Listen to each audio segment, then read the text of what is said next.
Me and my sibling in a stroller as she weaves her way through the neighborhood blocks. The pamphlets explaining the situation and how to stop paying for services you'll never get. Pamphlets that are, of course, written in both English and Spanish to account for the high amount of Latino and Hispanic people in our neighborhood. And naturally, she got a lawyer and an accountant.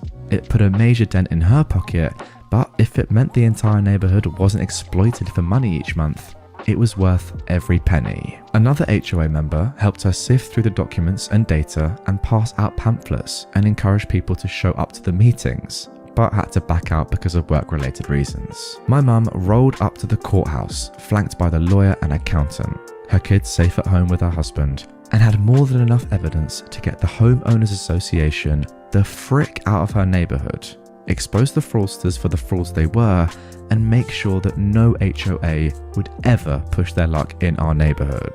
It's been almost 19 years now, and no one's even tried making another homeowners association. Well, OP, first of all, can I just say, love to your mother. She is an unbelievable woman.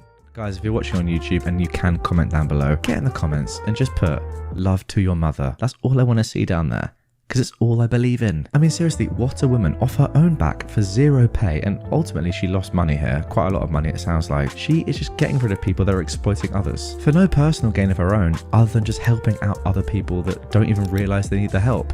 What a lovely woman. What I'd love to know is what happened to all the money that was gathered over the years from residents in that neighborhood. I assume it was just gone, which is a real shame, but at least for the next 19, 20 years and into the future now, no other money will be taken for no reason. Old Fart gets his revenge. This story was from my grandpa, who knew this guy when he was growing up in the 1960s. So we'll call this guy Henry. He was old as anything when this story took place. In New Mexico, in the early 1960s, Henry owned a decent-sized ranch. Now, Henry was a bad mother effer. In his younger days, he fought in World War I and was rumored to be a gunfighter in the last days of the Wild West. He was also rumored to be associated with the mafia in Chicago in the 1920s when he went to college. Henry had about 15 ranch hands and 3 sons. He had lots of cattle and land. His youngest son was in the army at this point in time, and the other 2 had other jobs. A lot of his ranch hands were black, and some were refugees fleeing racial violence in the East at that time. So one evening, his guys were attacked and beaten up, and a couple of his cows were killed by unknown attackers. But it was pretty obvious it was the KKK. After assessing the situation, he couldn't really do much, as the police force were useless, as they only had about 2 guys in the town police. These attacks continued for a couple of weeks. Nobody was beat up again, but some cows were killed and fences and stuff were destroyed. Henry received a note saying that he had to get rid of all his black workers by the end of the week, or they were going to burn down his ranch and kill everyone and everything. So he kind of said, screw this, and called his son, who just so happened to be on leave. His son and a couple of his army buddies were on leave, and they pretty much had nothing else to do but come over. He was also really good friends with a biker gang in the area, who he probably helped hide bodies on his land. So they came over and helped him prepare. No, he didn't want the police involved, as he was an old guy and did things the old-fashioned way.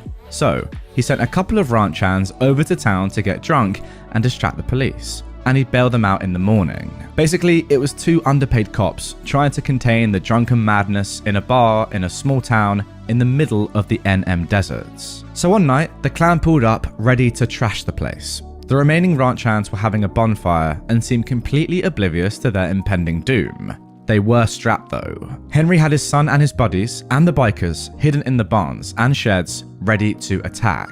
When the KKK showed up, they had gasoline cans and some weapons, and there were about 10 of them. Basically, it plays out that the cowboys all acted drunk until the bikers and soldiers showed up and surrounded the clan, and then pulled their guns out. Now, I never heard if anyone was killed or if he just gave them a good scare, but there hasn't been a single racial incident or animal murdered in that town since then.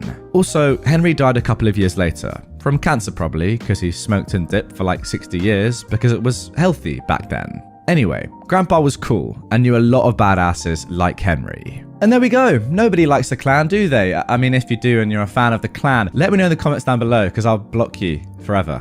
So yeah, do that. But hey, fair play to your grandpa and for Henry for doing that and getting some good justice. Now, obviously, this story happened a long time ago. 1960s is now 60 years ago, which is crazy to think. But yeah, my point being that it's hard to qualify these events exactly. But hey, if they did happen, and who knows, maybe they did, maybe they didn't. I don't really care. Good justice nonetheless. Karma generates interest over time. In the 3rd grade, I was an awkward kid.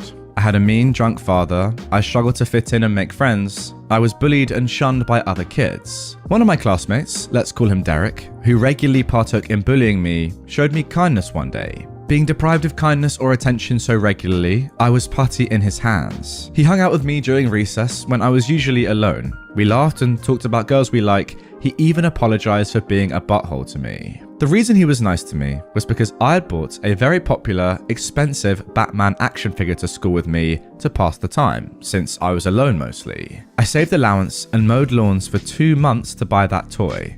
Everyone wanted one. By the end of the day, he asked me if he could borrow the action figure, and like the naive, socially inept kid I was, I trusted him with it.